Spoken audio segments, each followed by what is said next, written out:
Thank you so much for coming here tonight. And there's so many faces here tonight that have been with us for so many years, and so many new faces, so that's so exciting and inspiring as we introduce our new, sorry, I can't see over there, as we introduce our new name and our new logo. And I have flashcards tonight. You'll have to excuse me because I just don't want to miss telling you some things. So, as many of you know, we began in 1995 as an organization focused on bringing creativity into teaching the subjects of math, science, English, literature, and history.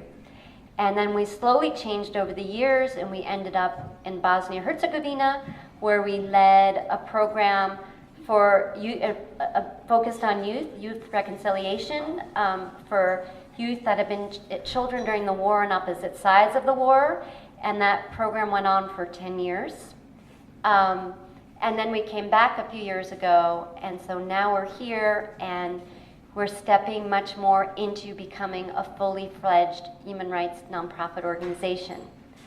So I've been asked the same question over the past few days of people saying, well, when did that change? When did that happen? What was that moment? And so I want to share that moment with you because I realized when that moment was. And it was the moment when my students told me there are no children in Iraq.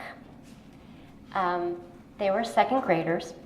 So it was in 2003, and it was at the beginning of the second war in Iraq. And we worked in elementary school and middle schools at that time.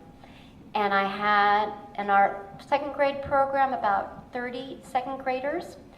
And I think so many of us as adults, we don't really realize what kids are hearing and what kids are seeing and how they're processing it. So I went into the classroom that day, and I wanted to talk with them about what was happening in the world, what was happening in Iraq. And so I sat them down on the rug. Do you remember, like right now, everyone's sitting down on the floor?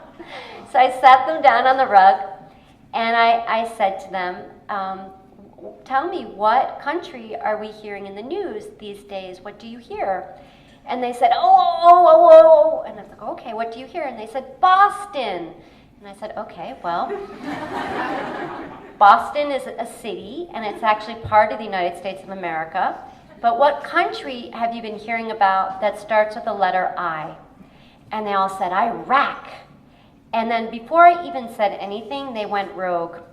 And it was